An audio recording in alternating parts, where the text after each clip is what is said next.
The impossible rescue, the emergency.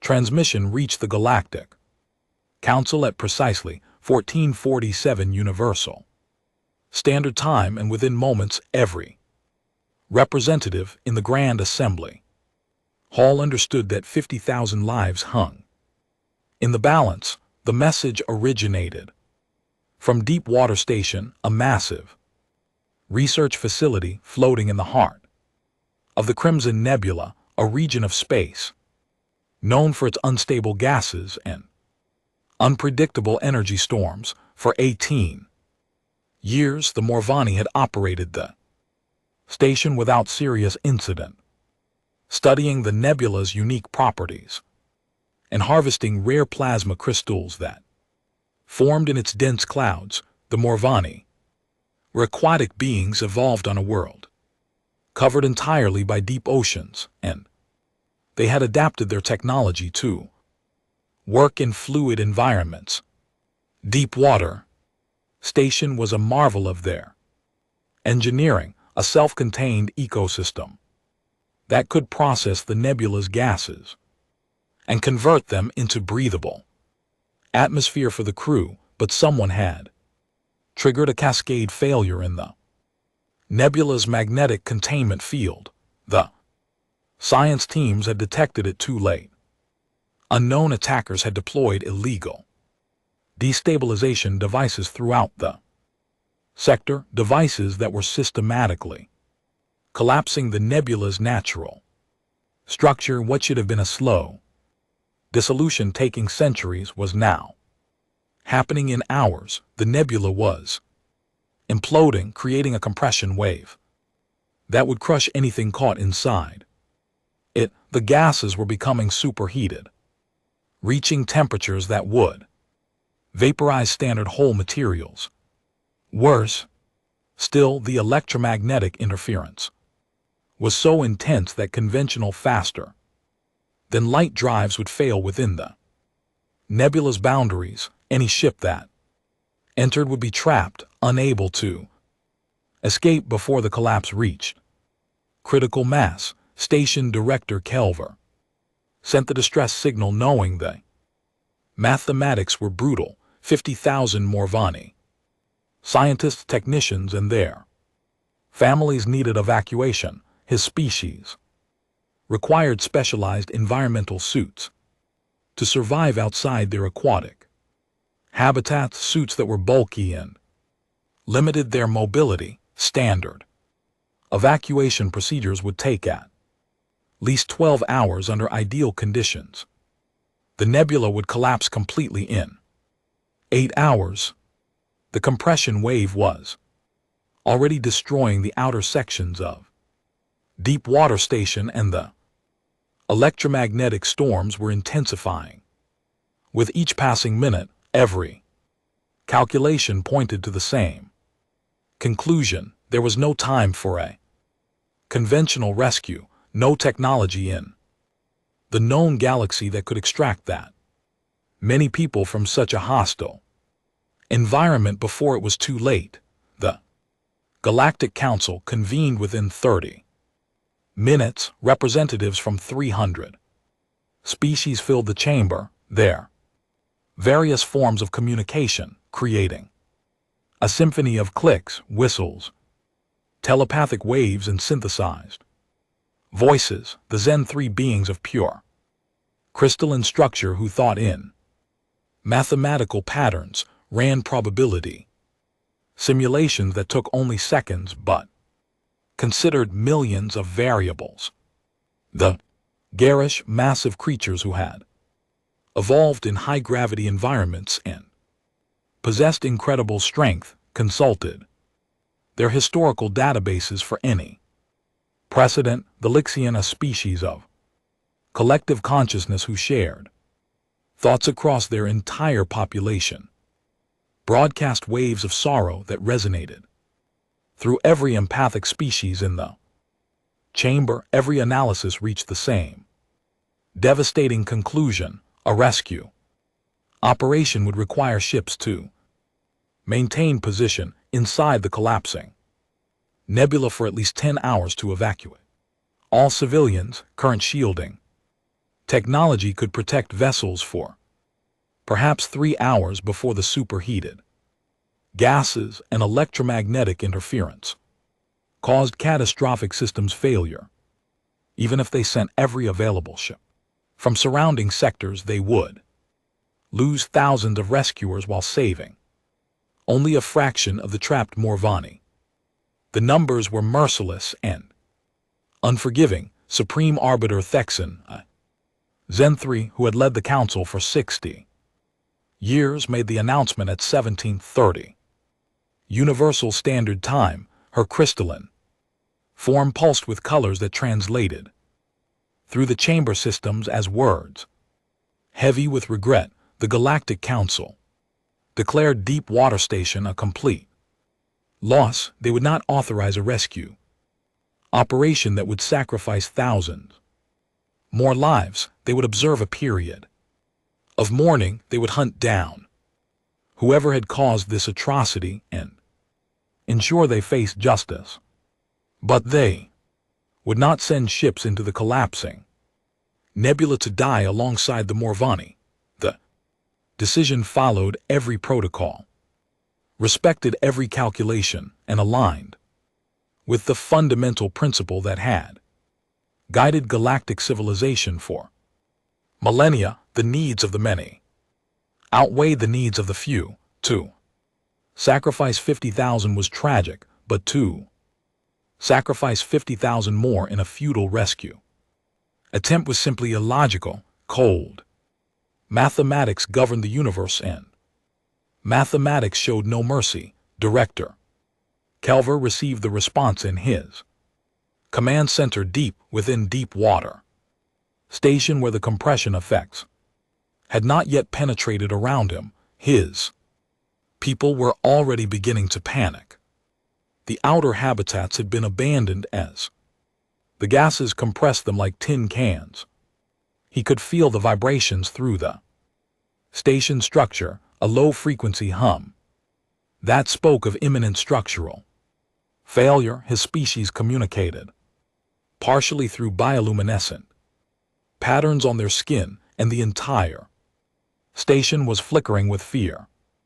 Parents trying to calm their young while knowing there was no hope. He studied the council's negative response and felt something in his triple-chambered heart grow cold. It was not anger, because the Morvani rarely felt anger. It was something deeper, a profound sense of cosmic abandonment. They would die here, and the galaxy would remember them with memorial services and historical records, but that would not change the fact that they had been deemed not worth saving. But the distress signal had not only reached the Galactic Council.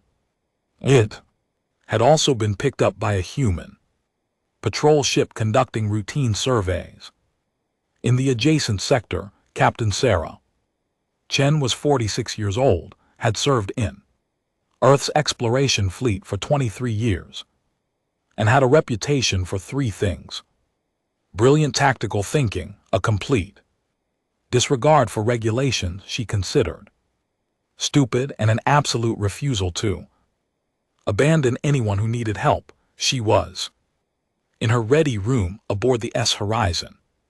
When the distress call came through, she listened to Director Kelver's translated message once, his voice carrying the resignation of someone who had already accepted death. Then she played it again. 50,000 civilians collapsing. Nebula, 8 hours remaining. Request immediate assistance if possible. Chen pulled up the Galactic Council's response and read it without expression. Then she stood, adjusted her uniform, and walked directly to the bridge. Her first officer, Commander Marcus Webb, looked up when she entered and immediately recognized the expression on her face. He had served with Chen for 12 years and knew exactly what that look meant. They were about to do something either brilliant or catastrophic. Possibly both. The council said no. Webb stated before she could speak. They ran every simulation. Electromagnetic interference. Disable our FTL drives. We'll be trapped in there with no way out. 50,000 people, Chin said quietly. Families, children, researchers who dedicated their lives to understanding the universe, and we have ships in range.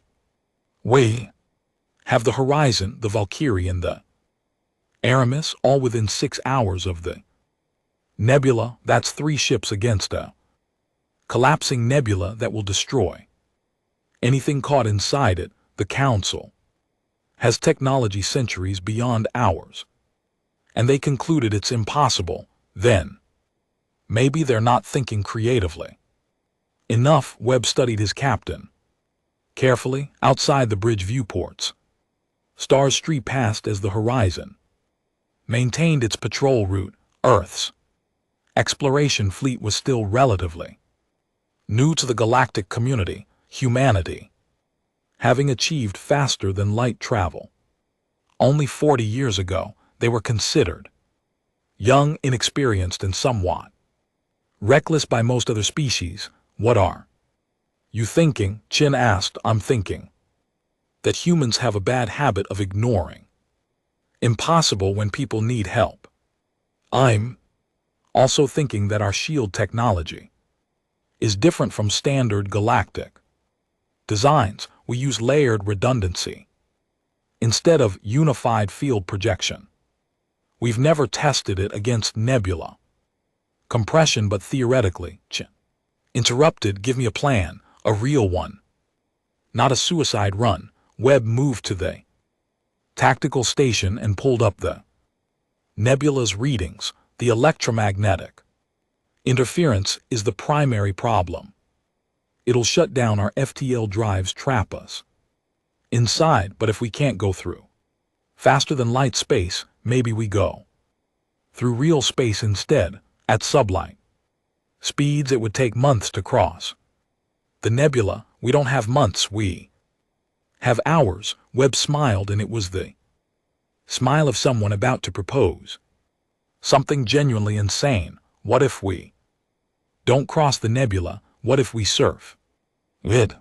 The compression wave is moving inward from all directions, but compression creates pressure differentials, and pressure differentials create currents. If we time it right, we could ride the compression wave itself, use its energy to propel us through the nebula faster than our engines alone could manage. Chin stared at the tactical display, her mind already racing through the implications. It would require perfect timing, precise navigation, and shield strong enough to withstand forces that would tear most ships apart. It would also require coordination between multiple vessels, all maintaining formation while riding an expanding wave of superheated gases and electromagnetic chaos. It was perhaps the most dangerous thing she had ever considered, and she had once navigated through an asteroid field during a solar flare. Get me Captains Akafer and Jean Chin ordered. If we're going to do this, we're going to need every ship we have and someone. Find me our best physicist. I need to know if Webb's insane idea has any chance of actually working. Within an hour, Chin had assembled her team, the 3 human ships in the sector. The Horizon, Valkyrie, and Artemis represented Earth's commitment to exploration and rescue operations. Each was equipped with Earth's latest shield technology, powerful engines, and crews that had been selected for their ability to handle extreme situations. Dr. James Uy, the Horizon's chief physicist, studied Webb's proposal with growing excitement. His background was in extreme environment dynamics, and he had published papers on using natural phenomena for propulsion. This is absolutely crazy, Aka said, looking up From his calculations, and it might actually work, the compression wave is moving at approximately 0.3 light speed. If we position ourselves at the wave's leading edge and angle our shields to create a surfing effect, we could theoretically ride it inward toward deep water station. The electromagnetic interference will be intense, but our layered shield should protect the critical systems long enough. How long is long enough? Chin asked. 3 hours. Maybe 4 if we're lucky.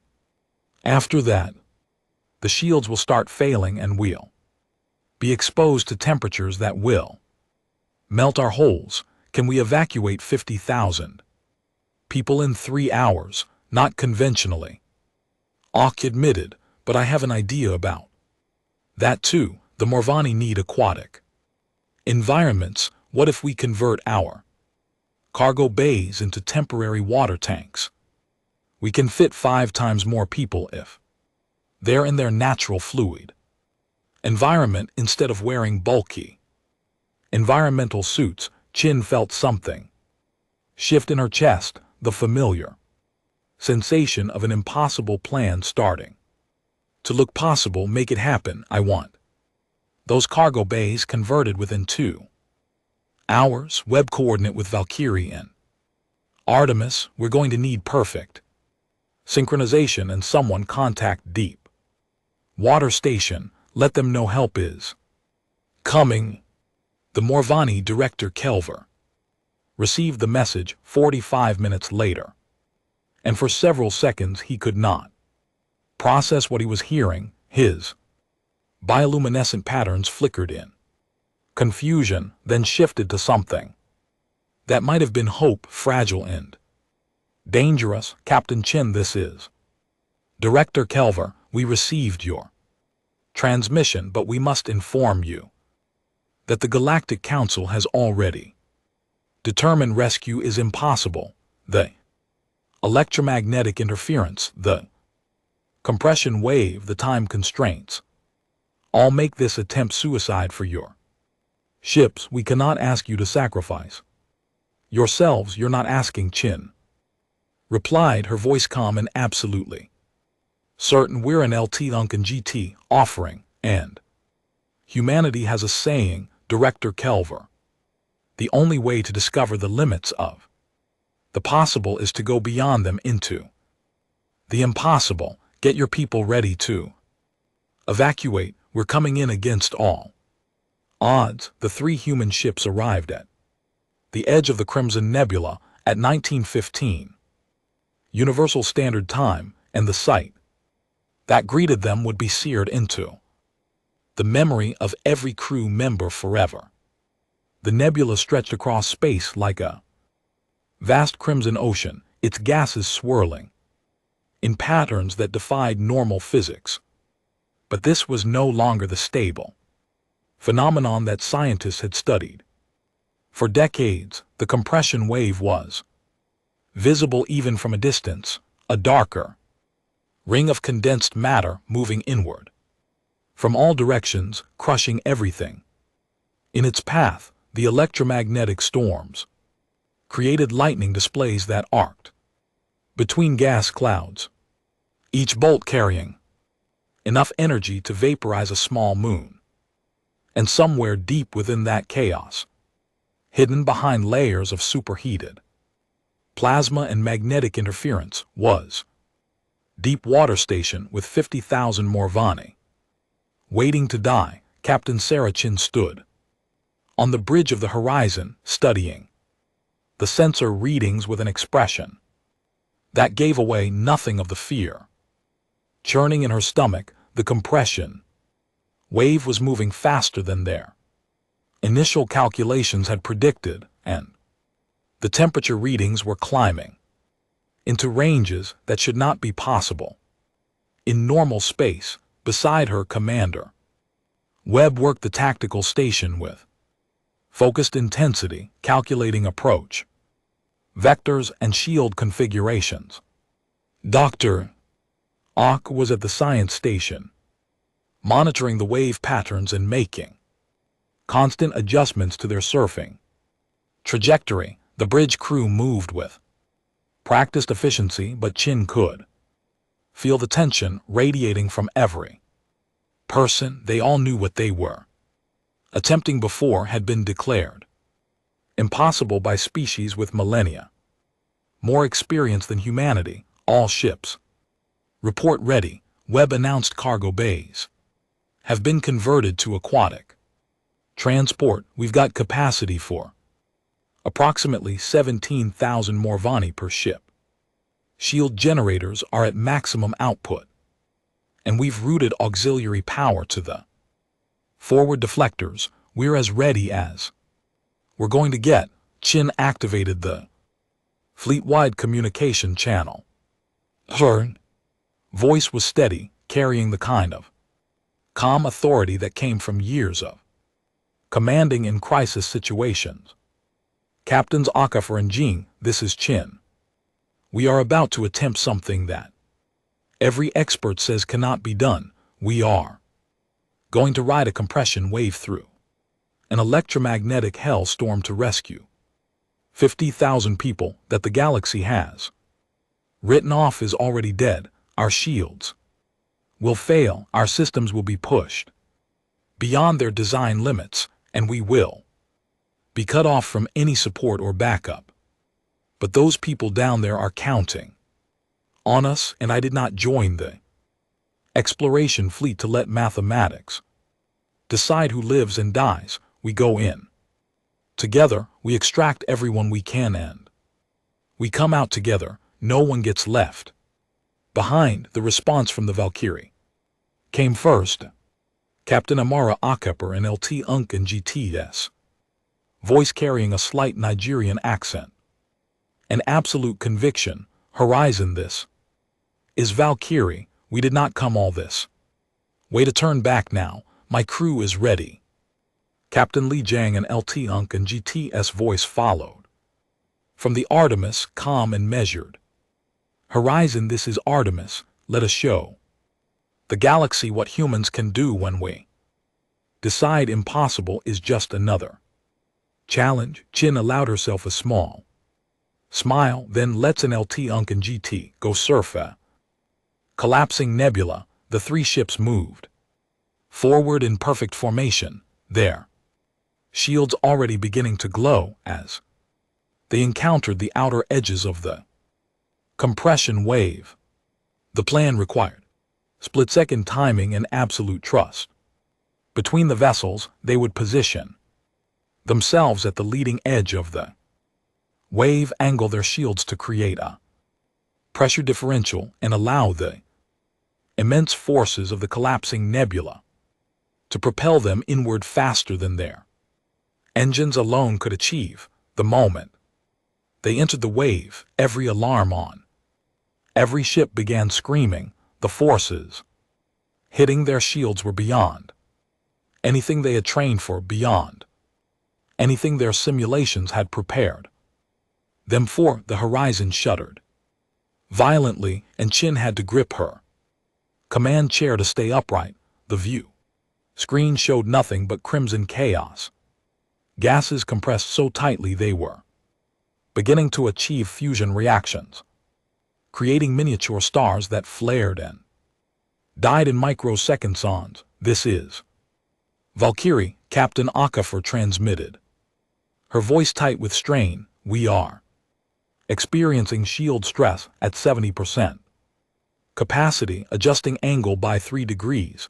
Artemis confirms. Jing added, forward deflectors are holding, but we are detecting microfractures in the secondary emitters. Continuing forward. Dr. Aki worked frantically at his station, his fingers dancing across holographic controls as he adjusted their trajectory in real time. The wave is accelerating us beyond predicted parameters. We are currently moving at 0.4 and 4 light speed and increasing. At this rate, we will reach deep water station in 90 minutes instead of 3 hours. That is both good news and catastrophic news, Webb observed. Good. Because we will have more time for evacuation. Catastrophic because our shields were only designed to withstand this for 3 hours at lower speeds. How long do we have? Chin asked. 2 hours. Maybe 2.5 before the shields fail completely, Aka replied without looking up from his calculations. After that we are exposed to temperatures exceeding 50 million degrees. The hull will last perhaps 30 seconds, so we have 2 hours to reach the station, load 50,000 people and get back out, Chin said calmly. That means we need to complete the evacuation in under 1 hour. Informed Deepwater Station that we are coming in fast and they need to have everyone ready to move the moment we arrive. The electromagnetic interference was playing havoc with their communications, but they managed to get a message through to Director Kelver. The response came back fragmented but clear enough. All Morvani are assembled at the primary docking bays. We have organized evacuation groups, children and families first, then elderly, then research staff. We are ready, Captain Chin, and we are grateful beyond words. The 3 human ships rode the compression wave deeper into the nebula, and the environmental conditions continued to deteriorate. The electromagnetic storms were so intense that they could see lightning arcing between their own shields, creating cascading energy discharges that lit up the crimson gases like strobing lights. The temperature readings climbed higher and higher, the superheated plasma beginning to interact with their shield harmonics in ways that created feedback loops. Ak had to constantly adjust their shield frequencies to prevent resonance cascades that would bring the entire system down. At 20:30 Universal Standard Time, they emerged from the compression wave into the eye of the storm. Deepwater Station floated before them, and it was both magnificent and heartbreaking. The structure was enormous, a series of interconnected spheres and cylinders that had once gleamed with the characteristic blue-green of Morvani architecture. Now it was battered and broken, entire sections crushed by the compression forces, others venting atmosphere and fluids into space where they immediately froze in the nebula's altered physics. But the station's core remained intact, and clustered around its docking bays were thousands of Morvani visible through the transparent sections as bioluminescent patterns flickering with fear and desperate hope. All ships, Chin transmitted, begin docking procedures. We have 1 hour to get everyone aboard. The docking process was complicated by the fact that human and Morvani technology was not designed to interface. The connection systems were incompatible, the pressure requirements were different, and the electromagnetic interference was making automated systems fail constantly. But the human crews adapted with characteristic ingenuity. They used emergency docking clamps, magnetic seals, and in some cases simply cut through airlocks with plasma torches to create direct connections. The Morvani began flowing into the human ships, and the scene was unlike anything Chen had witnessed in her years of service. The Morvani moved through water-filled corridors that the human crews had hastily constructed, their movements graceful despite their fear. They were smaller than humans, averaging about 4 ft in length, with streamlined bodies covered in bioluminescent scales that created patterns of communication. Parents carried their young who were even smaller, about the size of human infants. The elderly moved more slowly, their patterns dimmer but still, expressing gratitude in the visual language of their species, human crew. Members worked alongside them, helping to guide groups toward the converted cargo bays, making sure no one was left behind in the chaos. The cargo bay conversions were crude but effective. Dr. Aka had supervised the installation of force fields that created massive water tanks filling nearly the entire volume of each ship's cargo space.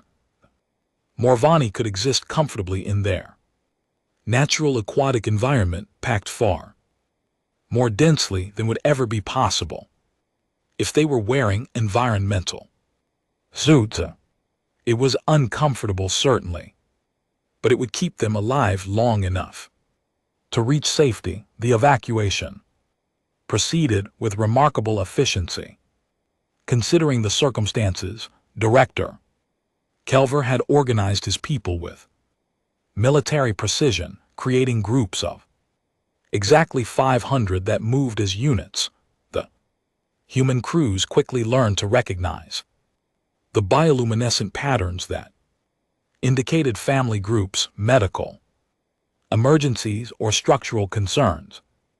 They adapted their procedures on the fly, finding solutions to problems they had never encountered before. When one docking bay's airlock failed completely, Commander Webb personally led a team into the damage section wearing heavy environmental suits.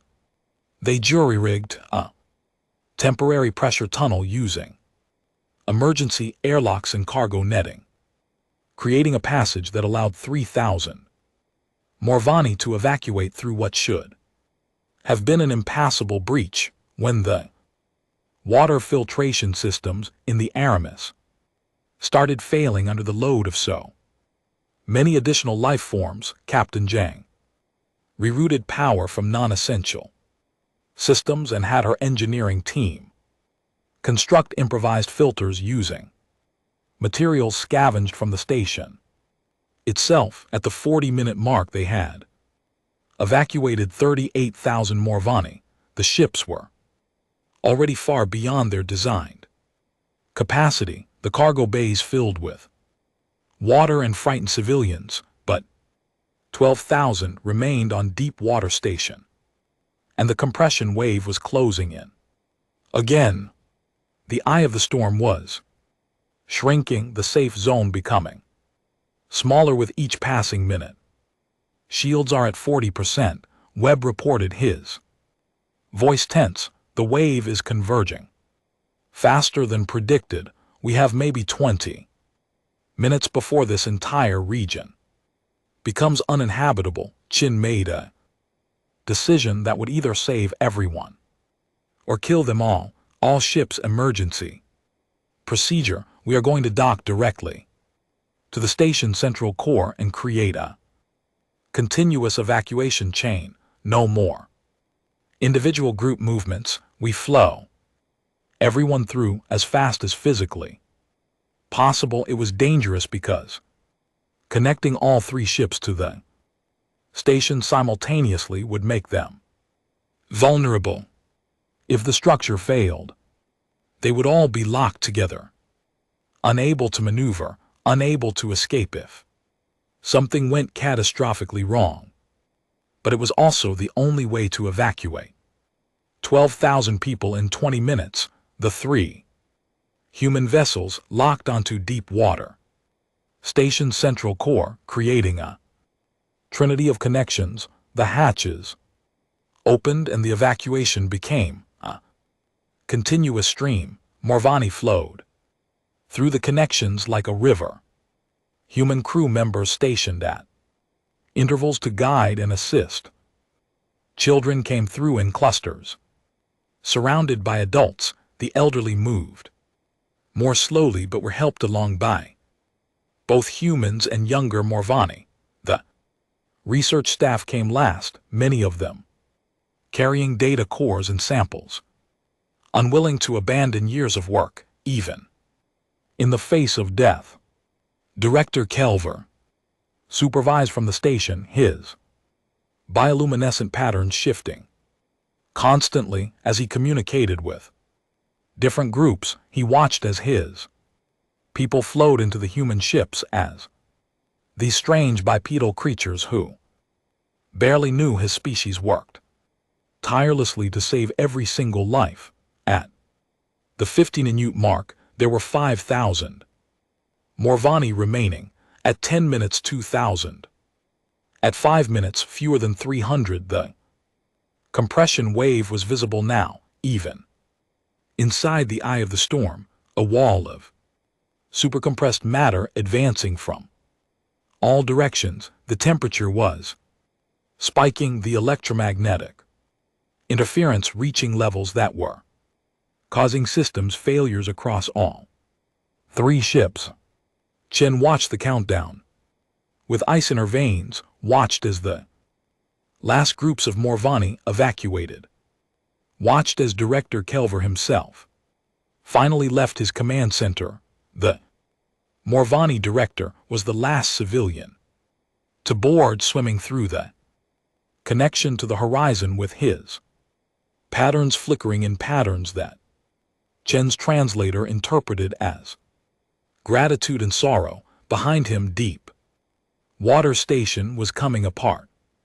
Bulkheads collapsing, the structure groaning under forces it was never designed to withstand. All civilians are aboard, Webb reported. We need to disconnect now. Disconnect all docking clamps. Chin ordered. All ships prepare for emergency acceleration. We are leaving this nebula, and we are not stopping for anything. The 3 ships disengaged from the dying station and fired their engines at maximum power. They could not use faster than light drives because the electromagnetic interference would tear the drives apart, so they had to rely on conventional propulsion to escape the compression wave, but conventional propulsion against a wave moving at nearly half the speed of light was an exercise in futility. We cannot outrun it, Akka reported, his voice steady.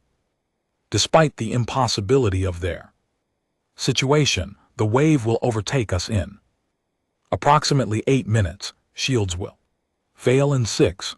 Chin stared at the tactical display, her mind racing through possibilities, options, desperate gambles. They had come so far, saved so many people, and now physics was going to kill them all anyway, unless they could change the physics. Dr. Aku-chin said slowly, the compression wave is being driven by the nebulous collapse. What if we disrupt the collapse? You would need to counteract the forces causing the implosion, Ak replied. That would require energy on a scale we simply do not have. We would need something equivalent to a stellar detonation. What about 50 stellar detonations? Chin pulled up the station's inventory records that Director Kelver had transmitted. Deep water station was a mining facility. They extracted plasma crystals from the nebula. How many plasma crystals are still in their storage facilities? Akoi's eyes widened as he understood what Chen was proposing. According to these records, approximately 5,000 metric tons of refined plasma crystals. If we could detonate them simultaneously, the energy release would be enormous, possibly enough to disrupt the compression wave's coherence at least temporarily. How do we detonate 5,000 tons of plasma crystals that are inside a collapsing station in the middle of a compression wave? Webb asked. We asked Director Kelver for the access codes to the station self-destruct system, Chin replied. She opened a channel to the Morvani director, who was in the Horizon's cargo bay with thousands of his people. Director Kelver, I need authorization to trigger Deep water station self-destruct. Sequence, there was a long pause, then Kelver's response came through. His translator, rendering his bioluminescent communication into words, Captain Chin. You saved my people when the entire galaxy said it was impossible. If you believe this will give us a chance, then you have my authorization. The access codes are being transmitted now. Ock worked with frantic intensity, remotely accessing deep water station systems. Despite the electromagnetic interference, he overrode safety protocols, disabled fail-safes, and set the plasma crystal storage to catastrophic overload. The detonation was set for 60 seconds, which would give them barely enough time to put some distance between themselves and the explosion. All ships, Chin transmitted. Emergency acceleration on my mark. In 50 seconds, deep water station is going to explode with enough force to temporarily disrupt the compression wave. We are going to use that disruption to punch through to open space. Our shields are barely functional. Our systems are failing, and this is probably going to kill us, but we did not come this far to fail. Now the countdown reached 10 seconds. The 3 human ships fired their engines at power levels that exceeded safety margins by enormous factors. 5 seconds. The compression wave was closing in. The temperature readings going off the scale. Detonation. Deep water station exploded. 5,000 tons of plasma crystals released their stored energy in a single instant, creating an explosion that briefly outshone the entire nebula. The shock wave expanded outward at relativistic speeds, slamming into the compression wave and disrupting its coherence. For just a few seconds, the wave fragmented, broke apart, created gaps in the collapsing structure. The 3 human ships shot through those gaps like bullets. Shockwave caught them, tossed them forward with additional acceleration that pushed their inertial dampeners to the breaking point. Crew members were thrown against restraints. Equipment tore free from mountings, and in the cargo bays, 50,000 Morvani held on to whatever they could find as their rescue. Ships were battered by forces that should have torn them apart. The horizon shields failed first, the generators finally giving out after hours of abuse. The hull was exposed to the superheated gases for 8 seconds before they cleared the nebula's edge. 8 seconds where the temperature reached levels that began to melt the outer armor, where the electromagnetic interference fried secondary systems, where the ship groaned and screamed with structural stress. But 8 seconds was not quite enough to destroy them. They emerged from the Crimson Nebula, traveling at 0.6 light speed, their momentum carrying them clear of the danger zone.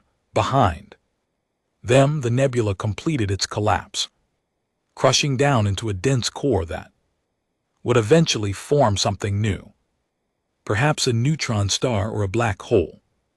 But Deep Water Station and its 50,000 inhabitants were no longer there to be crushed. The 3 ships coasted for 30 minutes before they had put enough distance between themselves and the nebula to risk engaging their faster than light drives. When they finally activated the drives and jumped to safety, the entire crew of the Horizon erupted in cheers. In the cargo bays, the Morvani created bioluminescent displays of celebration, patterns of joy and gratitude that lit up the water like underwater fireworks. Captain Chin sat in her command chair, suddenly aware of how exhausted she was. They had been operating on adrenaline and determination for hours pushing themselves and their ships beyond any reasonable limit. We did it, Webb said, quietly sitting at his station with a smile of disbelief. We actually did it. Against all odds, against all calculations, against everything the galaxy said was possible. They had saved 50,000 lives. The journey back to the nearest inhabited system took 6 hours at faster than light speeds. During that time, the news of what humanity had done spread across the galaxy with astonishing speed. The Galactic Council, which had declared the rescue impossible, found itself facing uncomfortable questions about why they had not even tried. Other species began to examine their own assumptions about acceptable losses and mathematical certainty, and throughout the galaxy, people began to tell a new story about humans, about a species so young they barely understood the rules, but so determined they refused to accept limitations. When the 3 ships arrived at Gateway Station, the massive trade hub that served as humanity's primary connection to galactic civilization, they were met by a fleet of vessels from dozens of species. Medical ships arrived to help transfer the Morvani to proper facilities. Diplomatic vessels carried representatives who wanted to formally thank the human crews, and news ships broadcast images of the rescued Morvani emerging from the human vessels, their bioluminescent patterns creating messages of gratitude in a visual language that transcended words. Director Kelver requested a private meeting with Captain Chin before his people were transferred to the Morvani embassy ship. They met in the Horizons observation lounge. The Morvani director, in a specialized aquatic environment suit that allowed him to survive outside water for limited periods, Captain Chin Kelver said. Through his translator, his patterns flickering with complex emotions, "My people have a saying, to save one life is to save a universe, for each being contains infinite possibilities. You and your crews have saved 50,000 universes. Today, the Galactic Council said it was impossible, but you humans do not seem to understand that word the way others do." Chin smiled, thinking about all the times humanity had been told something could not be done, all the times they had proven those limitations wrong. Director Kelver, humans have a saying, too. The only limits that exist are the ones we accept, and we have never been very good at accepting limits, especially when lives are at stake. Kelver's patterns shifted to something that the translator interpreted as profound respect. The galaxy has been exploring space for millions of years.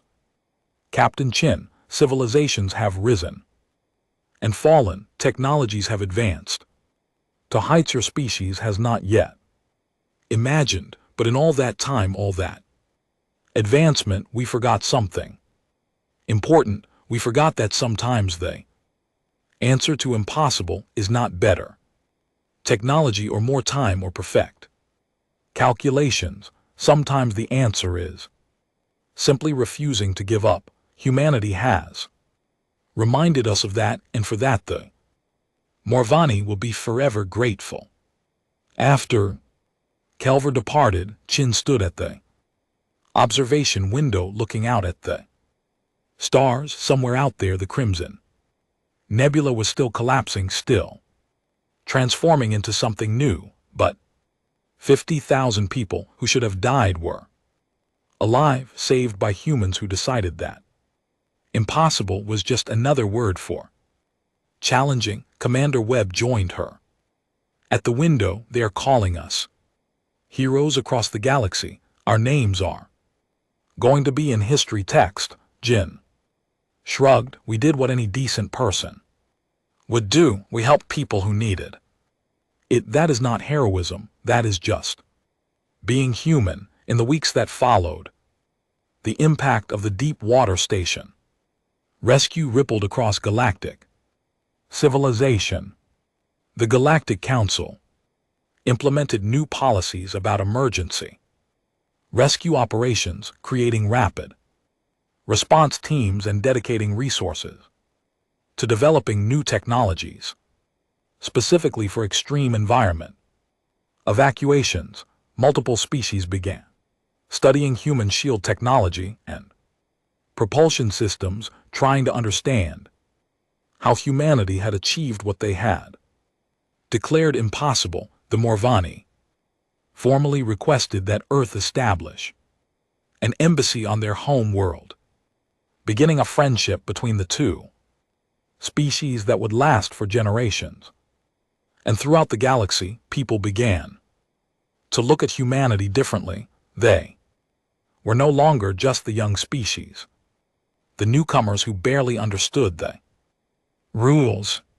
They were the species that had looked at impossible odds and said, not today. They were the species that would fly into a collapsing nebula to save people they had never met, risking everything because it was the right thing to do. Captain Sarah Chin received dozens of awards and commendations from various galactic organizations. She attended exactly one ceremony, made a brief speech about how ordinary people can do extraordinary things when they decide that giving up is not an option, and then returned to her ship.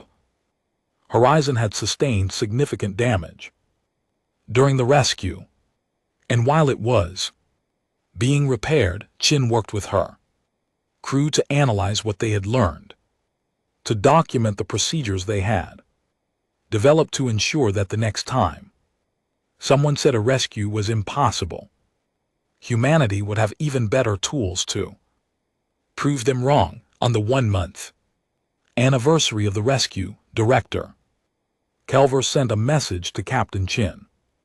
It contained no words, just a recording of 50,000 Morvani creating a synchronized bioluminescent display. Patterns of light that needed no translation. They spelled out a simple phrase in the visual language that was beginning to spread across the galaxy as a symbol of hope and determination. They spelled out humanity's answer to the universe's limitations. They spelled out the words that had become Earth's gift to galactic civilization. Not impossible, just difficult.